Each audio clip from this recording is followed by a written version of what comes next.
He ran over this kindergarten class because they were in his way.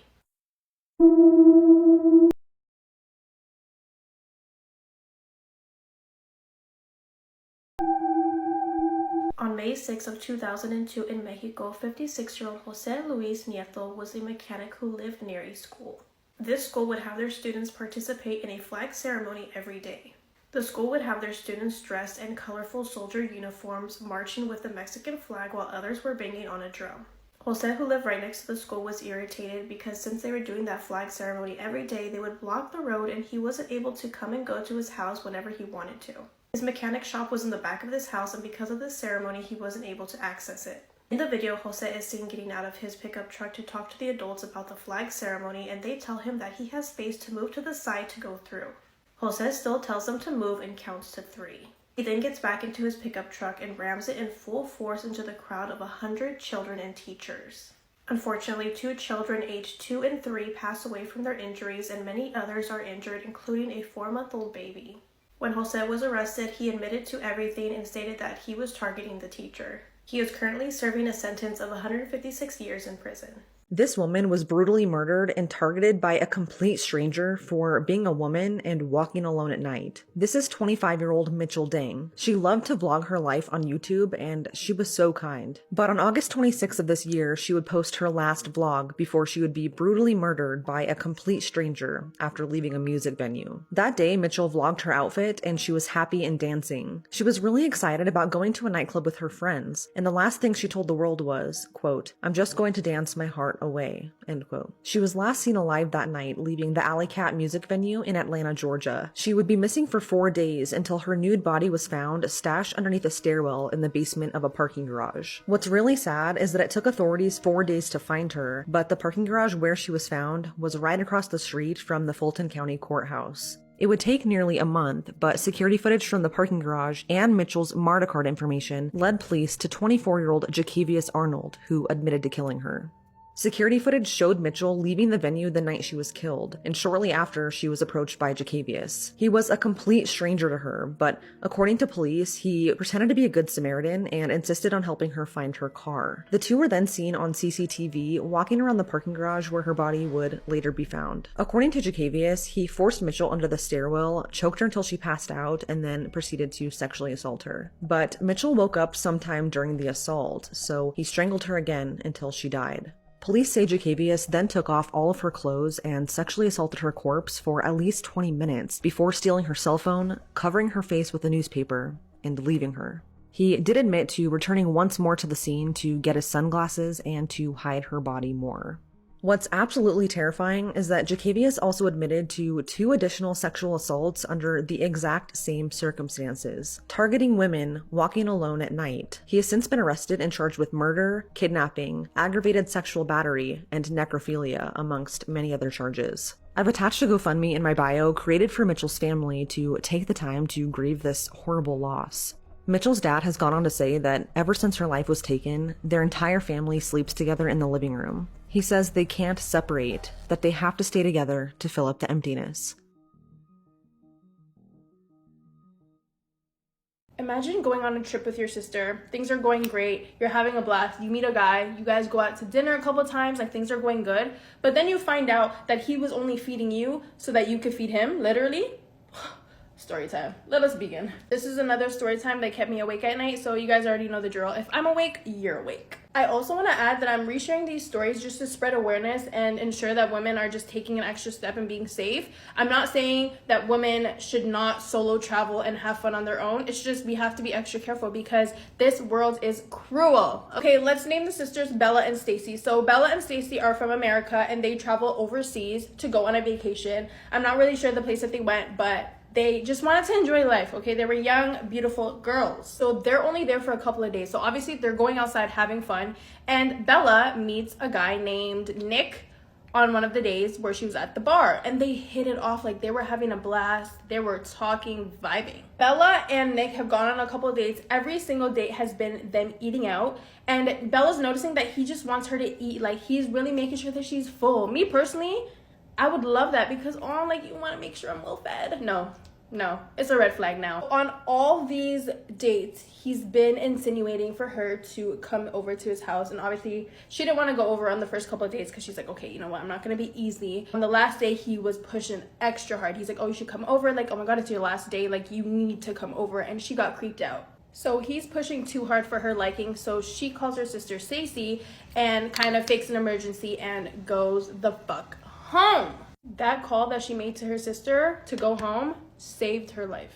That was their last day on vacation. So they left, went back to America, and once she got to America, she felt this rash on her back. So she went to the dermatologist. It's so icky. She's obviously not thinking much of it. She just, gets her testing and lets the dermatologist know to let her know once there's any results and goes about her business, goes about her day. I forgot to mention that Bella is a university student, so she was on campus on her way to school, and her dermatologist calls her and says, listen, Bella, you need to come to my clinic right now. The police are here, and I cannot tell you this over the phone. So she goes. And when she gets there, she does not see the police. She sees the FBI. So she's obviously standing there like, what is going on? And her dermatologist lets her know that the rash on her back was by a cream that was used for cannibalism. Yeah, people who eat other people. So once Bella gave these people the details that they needed, they raided his apartment and found limbs and bones of missing women, whether it was tourists, women that were already from there, just missing women from months and years ago. He was going on dates with them, feeding them, which is why he was feeding Bella like that, because he wanted her to be nice and juicy for when he was about to eat her. So just please be safe when you go out there. Don't just trust anybody and go over to their homes, because he could really just oil you up, give you a nice oil massage so that your skin can disintegrate so he can eat you. That is all. I love you guys. Be safe. Bye.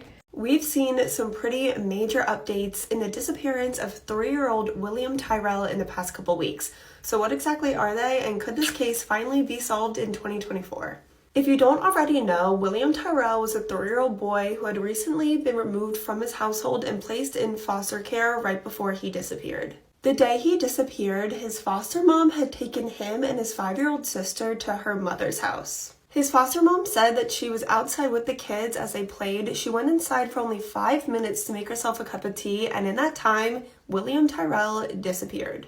Early on in the investigation, William's foster parents and biological parents were cleared of any suspicion, and it was believed that he had been abducted. This was the largest manhunt in Australia history. They questioned over 1,000 people and had over 100 people of interest. But unfortunately, these efforts brought forth no leads. But in recent years, suspicion has started to grow about William's foster mother's involvement in his disappearance. In 2021, she pled guilty on 2 accounts of assaulting children that were in her care as a foster parent, now their child being William. And in 2022, she was charged with giving false or misleading information in an incident where she denied hitting a different child with a wooden spoon, charges that she was found not guilty on. And in 2023, investigators on the case said that they have new evidence and a new theory about what they think happened to William. Investigators now believe that William either fell out of a tree or the balcony at his foster grandmother's home, and that his foster mom hid his body. His foster mother then was grilled by police and reportedly had a very conflicting story about what happened the day that William disappeared. Investigators also say that they recovered deleted text messages from the foster mother's phone to the foster dad the day that William disappeared that conflicted with her timeline. As of February 2024, investigators say they are currently looking over all their evidence and are highly considering pressing charges against William Tyrell's foster mother. I truly do believe that investigators have a lot more information than they're currently releasing to the public, and we'll probably be learning more very, very shortly, and they'll probably try to do some kind of plea deal to recover William Tyrell's remains. In the comments, let me know your thoughts on all of this, and if you want me to continue to update as we learn more. So you like anything creepy, but have you heard of the Serbian dancing lady?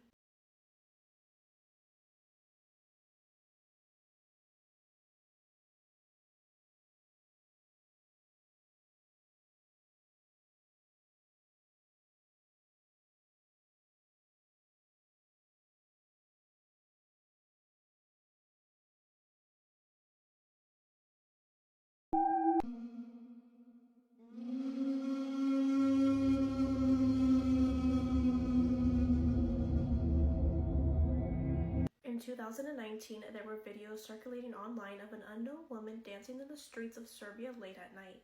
She allegedly carries a weapon, and if you disrupt her while she's dancing, she will turn around, chase you down, and take your life. People say that the lady is completely innocent and she is being controlled by a demon. There's been many sightings of the dancing lady, but luckily no one has been hurt yet. Do you guys think this is real or just an urban legend? Let me know if you'd like to see more spooky videos. When this man turned up at a police station, officers had no idea that he was about to confess to one of the most gruesome, heinous cases that Portsmouth has ever seen. I'm True Crime Caitlin, and this is the case of David Guy. On the 3rd of July 2012, a group of students were taking an evening walk along a beach in Southsea, Hampshire, when they noticed something that looked out of place. On the rocks of the beach, there was a black bin bag, and inside the black bin bag there was something wrapped up in a pink shower curtain. Curiosity getting the better of one of the students, they pulled back the shower curtain, discovering a dismembered human torso. The police were quickly called, and over the next couple of days they were able to recover a pair of human legs and a pelvis on separate parts of the beach. The limbs were identified as belonging to 30-year-old David Guy, who was a local man to Southsea. I couldn't find exactly how they were able to make this determination about his identity, but an educated guess would say that it was through DNA. The pathologist who examined David's remains couldn't say for certainty what caused his death. The pathologist didn't have many body parts to actually examine. However, the injuries that were inflicted on the torso gave him a pretty good idea. In the region of where your heart would be, there was a gaping wound, and this led the pathologist to believe that David was likely stabbed with a long, sharp blade directly into his heart, which would have killed him instantly. During his autopsy, it was also discovered that some of David's internal organs were missing. Apart from his torso, legs and pelvis, none of David's other remains have ever been found, and this includes his head, his arms and his genitals. Police began to look into David to see who he was, who he hung around with, who was involved in his life, and this is how they came across 46-year-old David Hilda. The two men had been friends for absolutely years, Hilda being known as Big Dave and Guy being known as Little Dave. But their friendship was a very toxic and violent one. Hilda was very much the dominant one out of the two, and he would often belittle or beat or put down Guy. Hilda would allow Guy to come to his flat on Richmond Road to take a shower, have a wash or take a bath. Guy lived in a camper van nearby, but I don't know what his access to water was like if he had to go to Hilda's flat to use his shower, and Hilda would also provide Guy with food. So as you can imagine, Guy was very reliant on Hilda.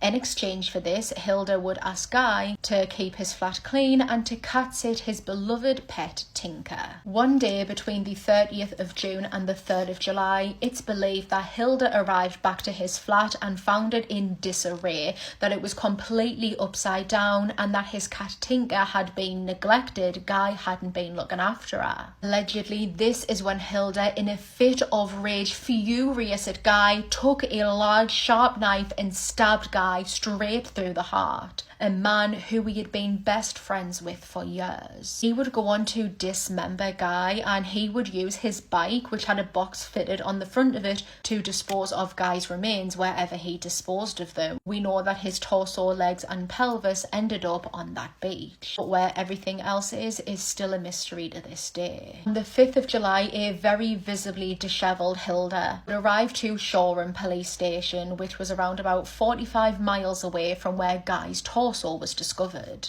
The police station was actually closed, so Hilda used her free phone to contact the police. She seemed very confused and agitated and told the operator, quote, "I would like to speak to someone. I think I have done something serious. This morning I found a lot of empty Nurofen wrappers in my pocket." When asked if he needed an ambulance, he responded, quote, "I need to speak to a copper first. I think I have killed someone." A police officer would be dispatched to the station and took Hilda inside of the police station to be questioned, and Hilda went with him, no bother. He was described as being very confused. He kept on rambling about something that he had done and that what he did was terrible, but he just couldn't remember what it was. It was just at the back of his mind. After telling the police officer that he think he might have overdosed on the Nurofen that he had taken, he was taken to the hospital to be examined. Meanwhile, police were dispatched to his flat on Richmond Road and went in for a little look around, and nothing stood out to them. Nothing seemed out of place, nothing caused any suspicion, there was no sign of a struggle, nothing like that. It just looked like a regular flat. When Hilda was told this, that police had been to his flat and everything seemed fine, it was said that you could just see the relief that came over him. And Hilda said that this horrible thing that he felt like he had done must have just been in his head. He would be discharged from the hospital and made his way back to Portsmouth. Despite Hilda's flat looking very ordinary and not suspicious, something did stick out to one investigator, and that was Tinker the cat. On the shower curtain that guy's torso was wrapped up in, they were able to extract 8 cat hairs. These were sent off to a university who were doing some type of research that I'm not going to get into, but they were able to determine that this cat hair had a 1 in 100 chance of belonging to another cat than it did to Tinker. Not to get into it too much, but cat DNA is obviously very different to human DNA, so for the investigators, they were very confident with this 1 in 100 number. They were very confident that the hairs that were found on the shower curtain belonged to Tinker. When they arrived back at Hilda's flat and did a more thorough investigation, they would find fibres that matched the fibres from the shower curtain, and they would also find traces of Guy's blood. David Hilda would be arrested on suspicion of the murder of David Guy. At trial, he would be acquitted of the murder charge and instead was convicted of manslaughter. He was handed a sentence of life imprisonment with a minimum of 12 years to serve, meaning that if he isn't out already, he could be out any day now. Imagine cheating on your husband to find out that he's been doing you 10 times worse this whole time.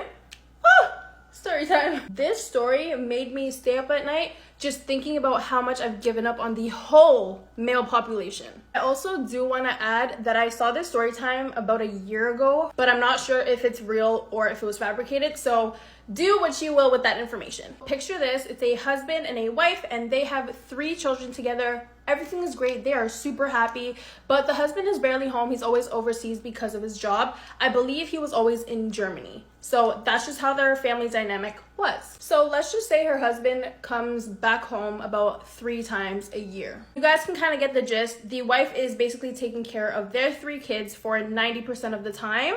And one day she kind of just gets tired of being alone, and you know, a woman has her needs, and she decides to commit adultery. Yep, she decides to cheat on her husband. Obviously, she has 3 kids, so she finds someone to watch them, and she decides to go to a bar, and she hits it off with this guy immediately. She thinks he's attractive, and obviously things happen. She decides to give him her cooch. This starts becoming a regular ordeal, with the nanny watching the 3 kids and her having fun with this mystery man. And all of this nasty adultery happens at his house because the 3 kids are at her house and she doesn't feel comfortable with just bringing someone over to her home. So keep in mind, this has been going on for weeks or even months, and it always happens in the nighttime, so she doesn't really pay attention to her surroundings. But one day she went over there a little bit earlier in the day and actually started looking around. She's looking at his picture frames on the wall and she notices a familiar face. So obviously she looks closer, and guess who it is? It's her damn husband. At this point, my girl is panicking. She does not know what to do, but all she knows is she needs more information. So she kind of starts looking around and slickly asks, like, oh, who's this? And he's like, oh, that's my mom. Then she points at someone else. He says, oh, that's my cousin. And finally, she points at her own husband and says, who is this? And he goes, oh, that's my brother. His brother. Yeah, you heard that right. In that moment, she's sitting there like, excuse me, is this kind of some sick joke that I'm a part of? But there was no joking going on. He was dead ass serious. And obviously she does more digging and she finds out that her husband is this mystery man's half brother because of his dad. So obviously at this point she has so many questions, because why wasn't her husband's brother at their wedding?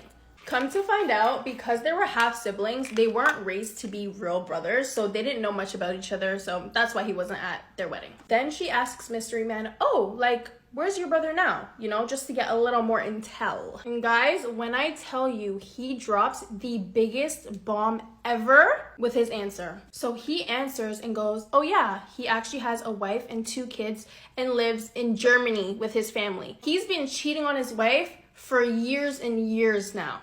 And she would have never found out if she didn't cheat with his own brother. So moral of the story is cheat on your husband or your man because you just might find out some information. He might just have a whole other girl and a whole other family. So wise words from me. I'm not gonna lie, guys, I don't know really what happened after that. I'm gonna see if I can do more research and find some more information for you. That's the end of the video. I hope you guys enjoyed, and I will see you in the next one.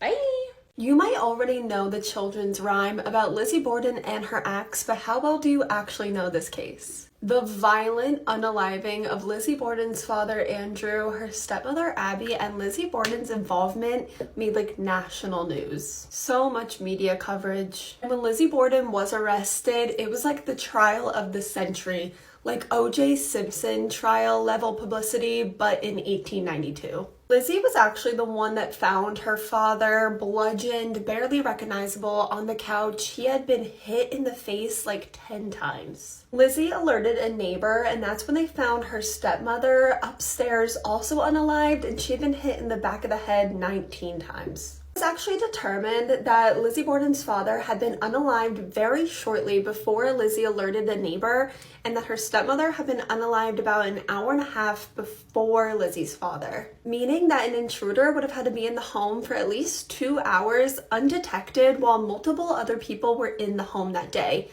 Very unlikely. This double unaliving also happened in broad daylight on a busy street, and no one remembers seeing anyone odd outside the Borden household that day. Rumors started to spread like wildfire over the entire country that Lizzie Borden was actually involved. Reportedly, she hated her stepmother, Abby, and also was really angry with her father because he was a very wealthy man and wouldn't allow her to live a lavish lifestyle that she thought she was entitled to. And there was really no other known motive in this case other than just pure hatred. This was such a brutal crime.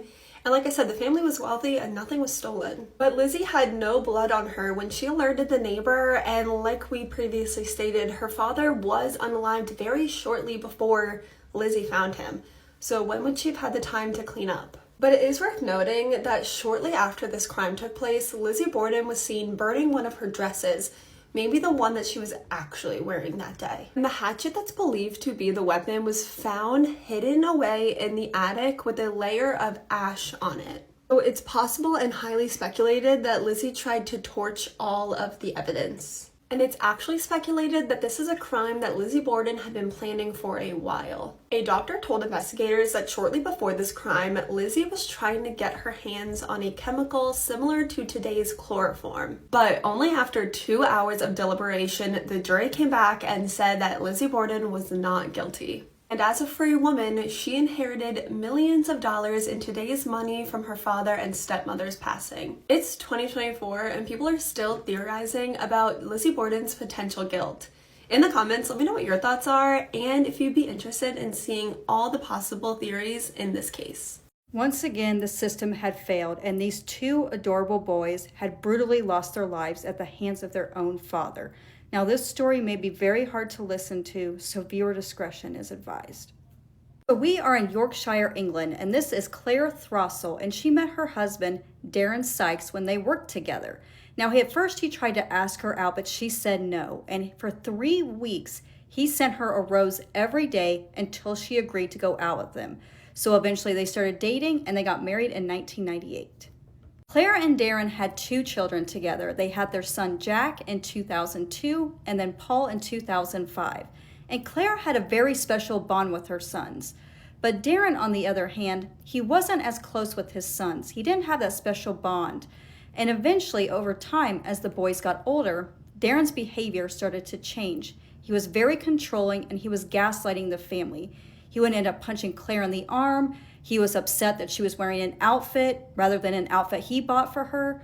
And then she was trying to find her keys one day, trying to go to work. She was already late. He took the keys from her, held them for about an hour, and then put them in the exact same spot where she had them. And he said, look, they've been there all along. And he was just really being abusive towards her. By 2011, they've been married for 13 years. And at first, Darren would call Claire once a day saying, "I love you and how's your day?" Then he started to be very controlling. He was calling her 40 times a day. And when she wouldn't answer, he would just keep calling and keep calling. And when she finally answered, he would say, "Why didn't you answer me? What are you doing?" And he just became very controlling. And then the abuse, he turned to his sons. By 2014, Jack is 12 years old and Paul is 9. And Claire has had enough with Darren's abuse because one day he got into it with his son and Claire got right in the middle of it so he would not hit him. And he ended up hitting her in the arm and she tumbled down the stairs. And that's what she said, "I've had enough." She took the kids, went to her mom's house, and filed for divorce. So Claire told Darren, "We're getting divorced." And then he started stalking and harassing her, calling her nonstop, throwing all of her clothes on her mother's lawn, slashing the tires. And the police had been called to her mother's house so many times for DV.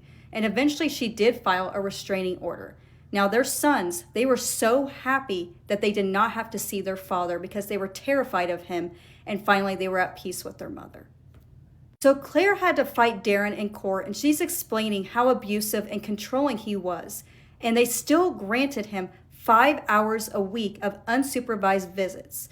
Now the friends of the family didn't know what to believe because they're thinking, this is not the Darren we know. There is no way he's abusing his family. So they really did not know what was really going behind closed doors. So their divorce was finalized in October of 2014, and on October 22nd, Darren had picked up his sons for his visit. Claire had returned home from work to her mother's house, and she had a sick feeling in her stomach. She realized that her son's cell phones were still at the house. Now she gave them these phones in case something happened to them at their father's house. They would text her a code word and she would immediately contact the police. So she had a sick feeling in her stomach. But then a short time later, there was police knocking at her door. So they tell Claire there's been a horrible fire and Darren, Jack, and Paul have been rushed to the hospital. So they drive her as fast as they can there. And as soon as she gets there, they're performing CPR on Paul for a number of minutes. And they unfortunately had to look at her and say, "I'm sorry, there's nothing more we can do." She just rushes in there and holds her son as tight as she can. Now, thankfully, Jack at this point was still alive and fighting for his life. But 56% of his body had been burned and they had to open his chest so he could breathe. He was fighting for his life. Now, Darren had also passed away from the fire, but when the firefighters were getting Jack out from the home, he was still conscious and was able to talk to them. And he said his father did this and it was on purpose. Now, Jack had 3 operations, but by the 3rd one, he took a turn for the worst. And unfortunately, they were unable to save him. So Darren, Jack, and Paul had all passed away. Now, this is where I believe the system failed. So 2 days prior to the fire, Darren was meeting with the caseworker to see if he's fit to be a parent and if he should continue visitation. The meeting was not going well. He wasn't listening. And eventually, he barricaded the door and prevented from the caseworker from leaving. So this should have been automatic, nope, he should never see his kids again. But no, they still allowed him to see his kids on that scheduled visit. This is where they failed. And also he was caught on CCTV purchasing gasoline. So the day of the fire, Darren texts his son saying, "I've got a surprise for you." Now Paul, he loves trains, and Darren had told him, "I've got a new train set for you." So he's texting them multiple times throughout the day saying, "Are you still coming over for the visit?" And they say yes. So they go over. They go up to the attic. He's got treats for them and also that new train set. So once they get up there, Darren locks them in the attic. Then he barricades every entrance to the house and even puts a padlock on the front door so the firefighters can't get in and nobody can get out of the house. Then he sets 14 different fires throughout the house. Now, Paul and Jack are really trying to get out of that attic. And Jack, he's really trying to get that door open. And eventually he ends up falling through into the flames. And that's why he got burnt so badly. It's because he fell right into the fire, trying to save his brother's life.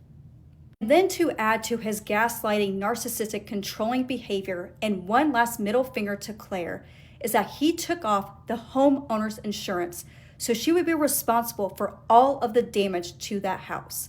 He also sent letters to his parents, blaming them for not being better parents. He also sent letters to his friends saying, "Woe is me.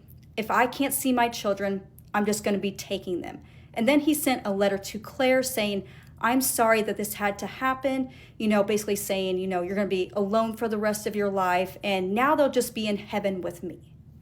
But thankfully, there's still amazing people in this world, and they came together and did a fundraiser for Claire and raised enough money to repair the damages to the home so she could sell it. But I feel like the system failed these two boys 100%. They should take their feelings into consideration. They're the ones that have to see their father. They should have a say. They've told their mother multiple times, "We don't want to see our dad. We don't like him. We're scared of him." And the system failed 100%. He barricaded and kept the caseworker hostage. And they're thinking, "Nope, there's nothing wrong with this. These kids are still fine to have their visit." Please make it make sense. This could have been prevented, and they should still be here with us today. And I will never understand the system. We need to do better. This is just absolutely horrible what happened to these boys, and I cannot imagine the pain that Jack was going through. 56% of his body was burned, and he was still fighting for his life. But I have a feeling, he was thinking, I've just got to go. I'm in so much pain, and I just need to be with my brother and protect him. It's just so devastating, and the system needs to do better. But let me know what you guys thought of this story in the comments. Thanks for watching. I love you all. We'll see you in the next one, and please take care of yourselves.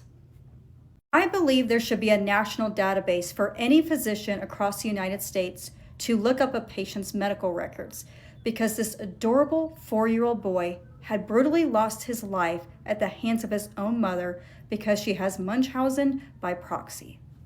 So this is Lacey Spears. She lives in Decatur, Alabama, and she didn't have the best relationship with her mother.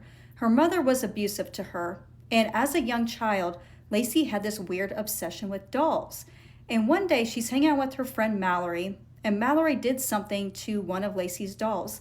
And Lacey got so upset that she tried to strangle Mallory. Now in high school, Lacey did very well. She had a lot of friends, she was in sports, she was very good at debating, and after high school, she decided to work at a daycare center, and she was also babysitting her friends' children. But when she was out in public and someone would say, "Oh, what a beautiful baby," she would pretend to be that child's mother, and of course the other mothers were very upset about this. So Lacey decided the best option was to have her own child. So Lacey posted a picture on social media looking like she is pregnant, but then a few weeks later, they realized she's not pregnant anymore. So she told one of her friends she went to a clinic to have an abortion, but they told her they don't do abortions there. Then she changes her story and says, "Oh wait, no, I had the abortion in Florida." Now this is not making sense to her friends. She's wanting a child so badly, but when she's pregnant, she decides to have an abortion. It's not making sense. So by 2008, Lacey announces she's pregnant again, and no one has any idea who the father is. But she posted on social media that the father of her child is a police officer, and he ended up passing away in a car accident. And by December of 2008, she gave birth to a healthy baby boy named Garnet. Now, his first few weeks of life, he was having a lot of complications. He was not holding food down, he was always throwing up, so he had been to the hospital numerous times. So Lacey was constantly posting on social media updates about her son, and by the time he was 9 weeks old, he was diagnosed with a severe digestive illness. And she was getting a lot of sympathy from a lot of people on social media, and she really liked the attention that she was getting as a mom. So Garnet had to have a serious operation, and on February 11, 2009, just 1 week after his operation, he was rushed to the hospital because his sodium levels were so high. It was at 166 and the normal is 140, and he was close to dying. But thankfully, they were able to get his levels back to normal. And of course, Lacey is still constantly posting updates about her son's condition. So when Garnet was only 9 months old, he had to have a second operation where he had a gastrointestinal tube, which is a feeding tube, and he was also failing to thrive. And by the time he was a year old, he had been admitted to the hospital 23 times for various conditions, ranging from high fever to jaundice to vomiting to his digestive issues to chronic ear infections. And of course, Lacey was constantly posting all about her son's conditions. Now, when one of Lacey's friends met Garnett for the first time, she didn't realize there was anything wrong with him until she saw the feeding tube. But he was eating fine. He was eating peanut butter, crackers, but he also had that feeding tube. And according to Lacey, he couldn't eat and couldn't keep anything down, so she was very confused on how this was working. Now, there was a lot of people that had witnessed Garnett able to eat a lot of food. He ate an entire meal from McDonald's, and also at a Mexican restaurant, Lacey was feeding him hot sauce. And an anonymous caller had called into CPS on Lacey, but eventually she decided to move to Florida to be with her grandmother. When Garnett was 4 years old, Lacey moved from Florida to New York to join this group called the Fellowship. They're a self-sustaining group and they kind of keep to themselves. But Garnett was still having a lot of health problems, and of course Lacey was still constantly posting on social media. January 17th, 2014, Garnett starts to have a seizure and he's immediately rushed to the hospital, where a short time later, he starts having explosive diarrhea. But after that, he starts to feel a lot better. And from Friday to Sunday, he does not have a seizure whatsoever. And the doctors are going to release him to go home. But Lacey told the doctors, no, you need to keep him here. There's still something wrong with him. And then just an hour later, Garnett starts convulsing and his sodium level went from 138 to 182. And by January 22nd, Garnett was declared brain dead. Now they're wondering, how is he getting so much salt in his system? Now they have a feeling Lacey is probably injecting in his feeding tube pure salt. So Lacey's still posting on social media about Garnett's condition, and they eventually search her apartment and they end up finding all of this formula and also all these feeding tubes. Then they also find this shrine to Garnett where she says there's all this holistic medicine, but also they do find a container of salt. So Lacey told one of her friends to go to her apartment and throw away one of those feeding tubes and to not let anybody know. But thankfully she called the police. They were able to get that feeding tube in for evidence, and what they found inside was high levels of sodium. It was equivalent to 69 salt packets. So of course Lacey denied doing anything to her son, and she immediately lawyered up and said because that feeding tube took a couple days to get into police custody, someone could have planted it. And by January 23rd, Garnett was taken off life support. And of course Lacey is going back to social media, posting about the loss of her son, and of course she's getting all of this sympathy from all of these different people. So they go through Garnett's medical records, and in Alabama, they actually did a study with a nutritionist. They tried to feed him a bottle to see how he would do, and he did completely fine.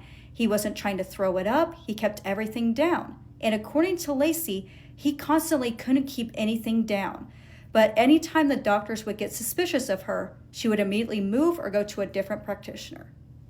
So they were trying to find the background of Garnett's father, and it turns out it's probably a man named Chris Hill, who was a neighbor of Lacey's, and he is a sergeant at the Alabama Sheriff's Office. But he is in fact alive and well. He never passed away in a car accident. Also, Lacey was searching on the internet high sodium levels in children. So they used an EEG machine on Garnett to monitor his brain activity, and thankfully these new machines have a camera in them to make sure he isn't going into a seizure. Now on this camera, we see that Garnett at first was happy, he was eating cookies and looking very healthy. The doctors come in, talk to Lacey for a minute, then they go out. Then she takes her son into the bathroom, and you can see in her hand, she's got a feeding tube. And then just 20 minutes later, he goes into a seizure, and that's the last time Garnett is seen alive. So the medical examiner did rule this as a homicide. So Lacey was purposely injecting sodium into Garnett's feeding tube. So February 2015 is her trial, and the jury found her guilty of second-degree murder, and she was sentenced to 20 years to life in prison. And once they read the verdict, she had absolutely no emotion whatsoever. So this is why I believe a national database for physicians across the country would be a great idea, Just type a patient's name into the system and you can get their entire medical record. Because if we would have had this, Garnett would probably still be alive today, because it would have been able to see what exactly each doctor was treating him and what was going on. They're just taking the word of Lacey because she was going to all these different doctors and she's just saying what's happening to him, when really she was the one purposely hurting him just to get sympathy from other people. This is another Gypsy Rose case. This just, I feel like, did not have to happen. I think it would just be a great idea if we could get a national database for physicians so they can all communicate on what's going on. And I believe Munchausen's by proxy should also be really researched as well too, because it's something wrong with their brains. They like to get sympathy from making their child sick. It makes no sense to me. You can get all attention and stuff from like showing how great your son is doing. Look how happy he is. Look at his first steps, all this stuff. Not by making him sick, you know what I mean? So I just feel like there would be a lot more great ideas, more research on this, and a national database for, all patient medical records. Let me know what you guys think about that. But I can't imagine what little Garnett was going through all 4 years of his life. That poor, poor child, all because of his mother. But let me know what you guys thought of this story in the comments. Thanks for watching. I love you all. We'll see you in the next one. And please take care of yourselves.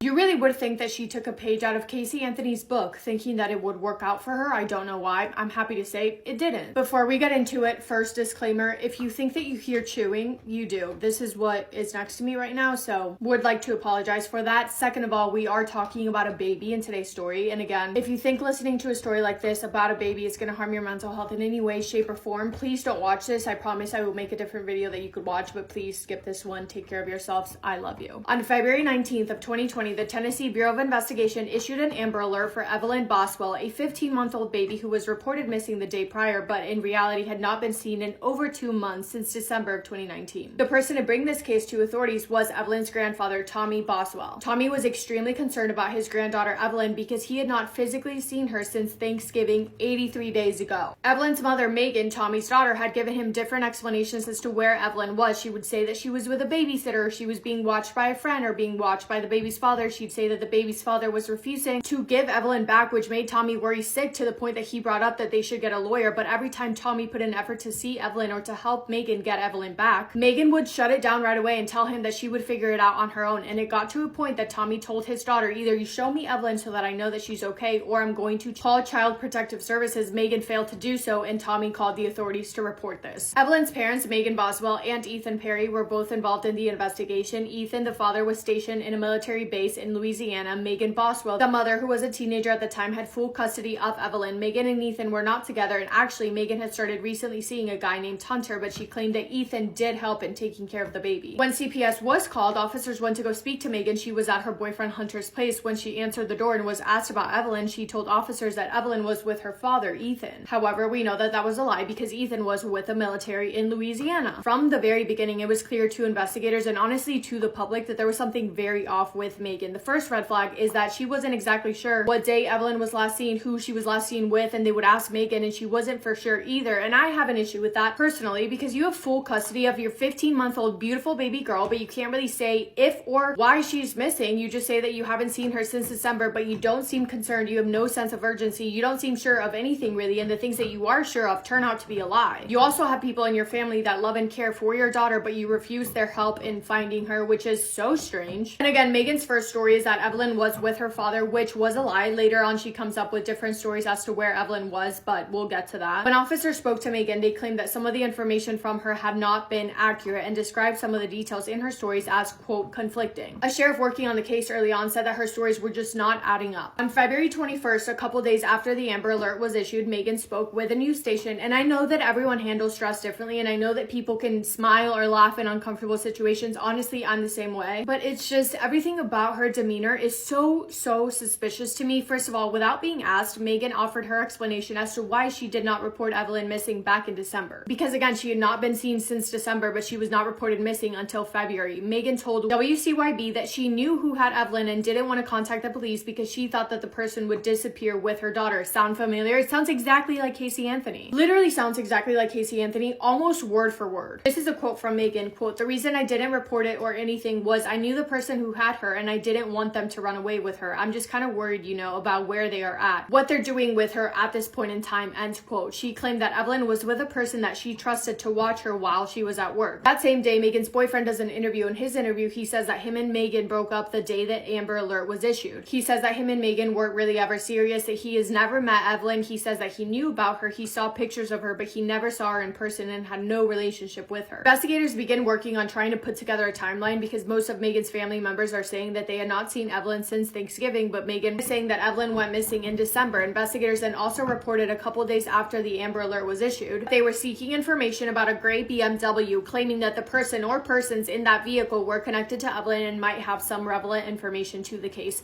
Also, sorry that the air just turned on in my house and it's making my eyes incredibly watery. Sorry about that. The night of February 21st, 2020, the vehicle was found and then two people are arrested, Megan's mother Angela and her boyfriend William McLeod. And to follow Megan's many stories, her second story was that her mother Angela had Evelyn. However, Angela was found and Evelyn wasn't, so that was also proven to be a lie. Then on February 24th, Megan does yet another interview where she tells yet another lie. She says that her mother Angela did have Evelyn, but that she took her to Mendota, is that how you say it? Mendota, Virginia. She specifically said, quote, I told TBI, the Tennessee Bureau of Investigation, where to find her in Mendota. My mom took her to a campground in a silver camper, and if they don't go tonight, I'm going to go find her myself because I've told them and they're not really like taking it seriously, and if they don't go tonight, I will go myself and go get her, end quote. However, that was also proven a lie when investigators went to go search that campground and found nothing. The next day, February 25th of 2020, 6 days after issuing the Amber Alert, Megan Boswell is taken into custody and is charged with false reporting. She is held in the Sullivan County Jail on a $25,000 bond. On February 26th of 2020, a press conference is held after Megan's arrest is made, in which investigators say, quote, every time we talk to her, her story changes. I'm serious when I say that every single time, end quote. Now, after her arrest, Megan told law enforcement yet another story, but this time it was much more sinister. Megan claimed that one night her and Hunter were sleeping in bed with Evelyn, and she said that during their sleep, one of them must have rolled over onto Evelyn, suffocating her, because she said that when they woke up, Evelyn was no longer alive. Megan claimed that Hunter, her boyfriend at the time, disposed of Evelyn's body, but said she had no idea where at because she claimed that she didn't know. She refused to say where Evelyn's body was. Now let's talk about what is referred to as the Boswell family compound. It's an 11-acre piece of land owned by Tommy Boswell, Megan's father. On the compound are several homes, trailers, and sheds. 2 miles away, there's also a mobile home park that the Boswell family also owned, which is where Megan and Evelyn were staying prior to all of this going on. On March 6th of 2020, Tommy Boswell called authorities and asked them to search a specific building in the Boswell family compound. Again, this building was a playhouse where Megan kept some of her belongings, and Tommy told authorities that he thought that it would be a good idea for them to search it. That night, it was searched, and what they found was agonizing. This is going to be hard to listen to, so this is another warning.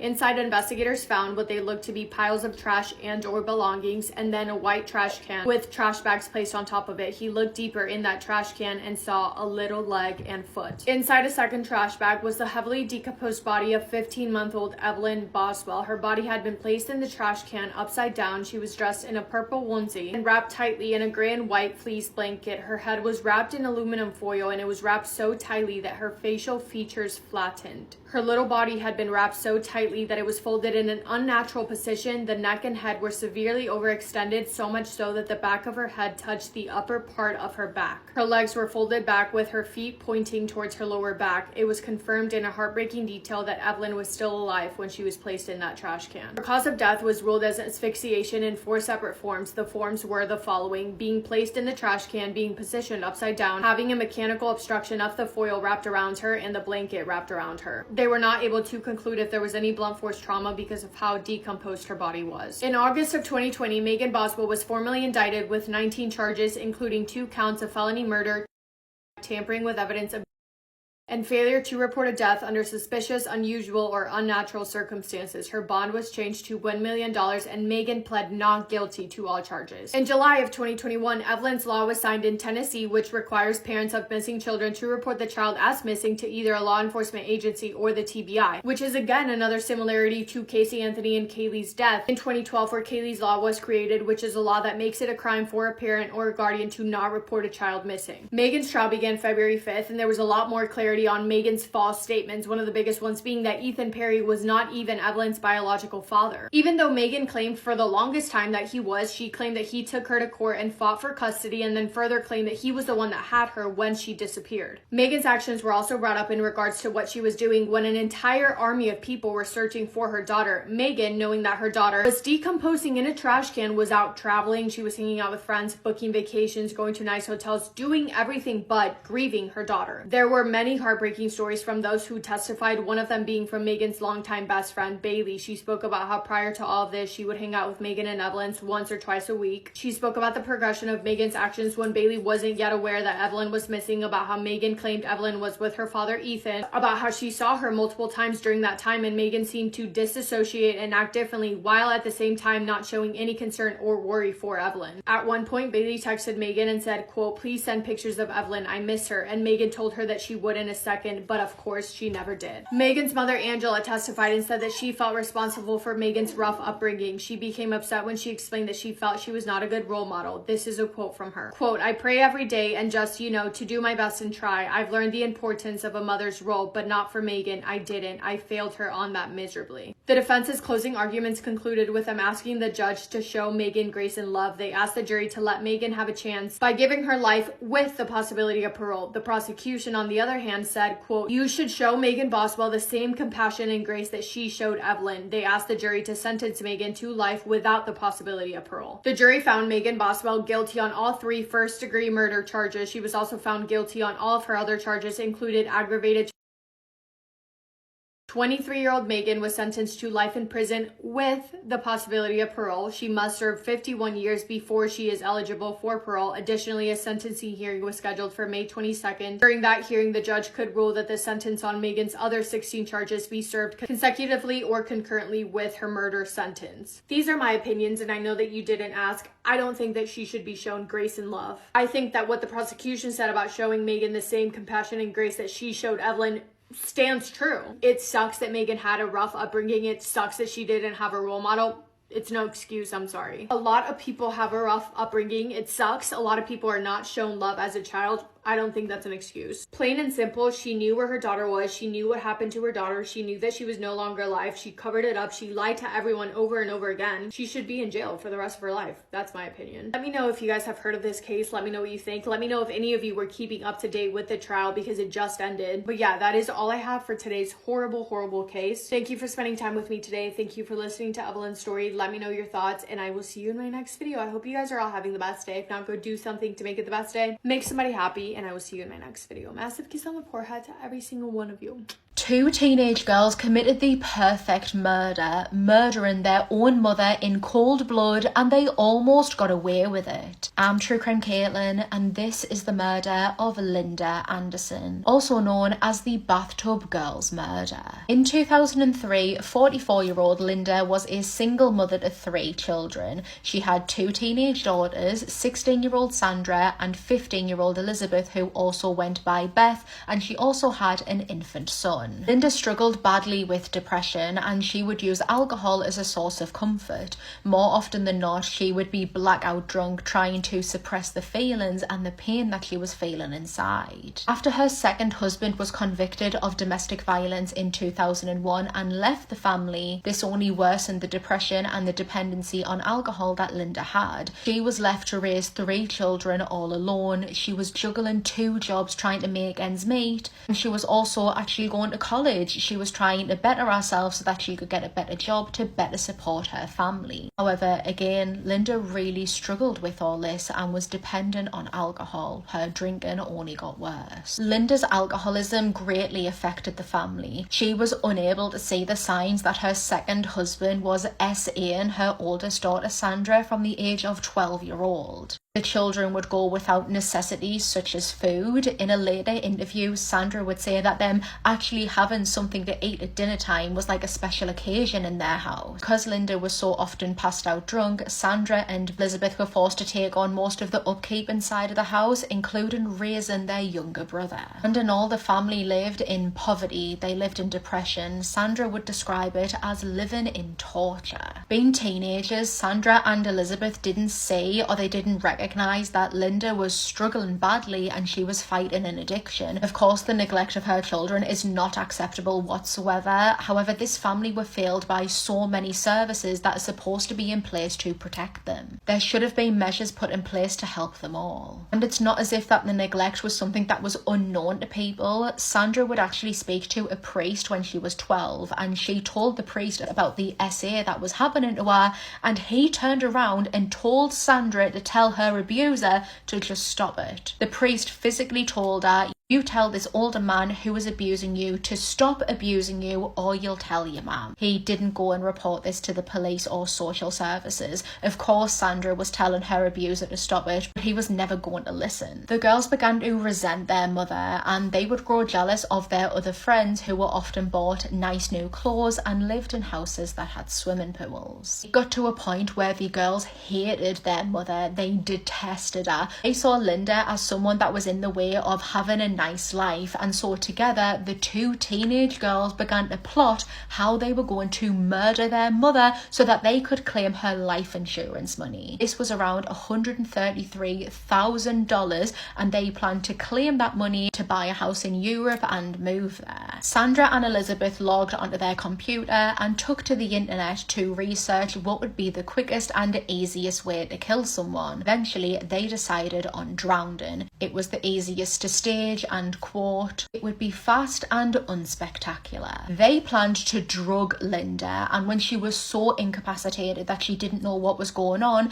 they would take her to their bath and drown her, and that is exactly what they did. They openly shared this plan with their friends, who egged them on and even wished them luck. On the 18th of January 2003, from around about dinner time, Sandra and Elizabeth would serve their mum glasses of vodka, which they had spiked with Tylenol and codeine. Soon as Linda took the last sip out of the glass, one of the girls would be extra fast in refilling it with more drugs in, ensuring that the drugs were going to take effect on her. By the late afternoon, Linda was pelagic drunk and heavily drugged. She was so intoxicated that she could barely walk. And Sandra and Elizabeth decided that now was the perfect time. They filled up the bath and helped their mother inside. The girls would take turns giving her little massages, and this little detail just breaks me heart, because even though I know that Linda is incapacitated and she's heavily drugged and she wouldn't really have known what was going on, she probably appreciated this small act of kindness from her girls, who were usually very cold towards her. Little did she know what their plan actually was. They asked her to spin around on her front so that they could give her a little back rub, and when she did, they forced her head under the water, and Linda was so incapacitated that she couldn't fight back. Sandra would physically time 4 minutes before pulling her mother's head out of the water to ensure that they had killed her, which they did. They horrifyingly held their mother's head underwater until she drowned. To establish an alibi, Sandra and Elizabeth would go to a nearby restaurant to get something to eat for their tea. They met their friends there, and this is just before 7 p.m, and they expressed to their friends that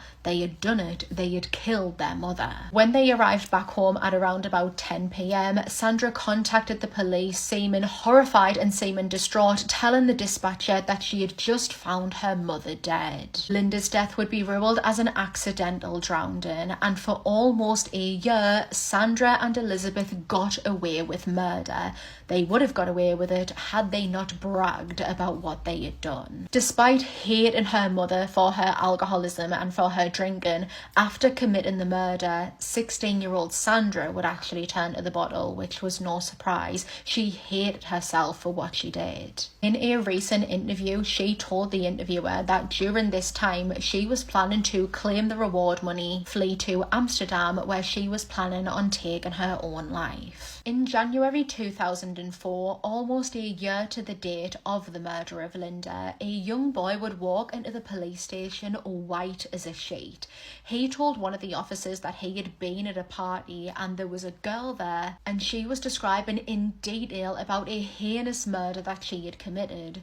This girl was Sandra. Some reports would describe this boy as being Sandra's boyfriend at the time, but others said that he wasn't. He agreed to work with the police and wore a wire inside of a rigged car to go and pick up the sisters and try and extract more information from them. Over the course of about a month, Sandra and Elizabeth would tell this boy everything. The neglect, the planning, the accomplices that they had, the person who supplied them with the drugs that they used to drug their mother, all the planning that went into it, how they did it, and how they managed to cover it up. These confessions shocked the police because up until this very moment, they believed that Linda's death was an accidental drowning, but hearing these girls talking about this in such detail, it was undeniable that they were involved. Police searched through the sisters' computer, and there they would find all of the searches that the girls had made when they were planning the murder. They would uncover emails where they discussed the murder and uncover text messages as well. The evidence against the sisters was overwhelming. At the end of January 2004, a now 17-year-old Sandra and 16-year-old Elizabeth would be arrested and charged with first-degree murder.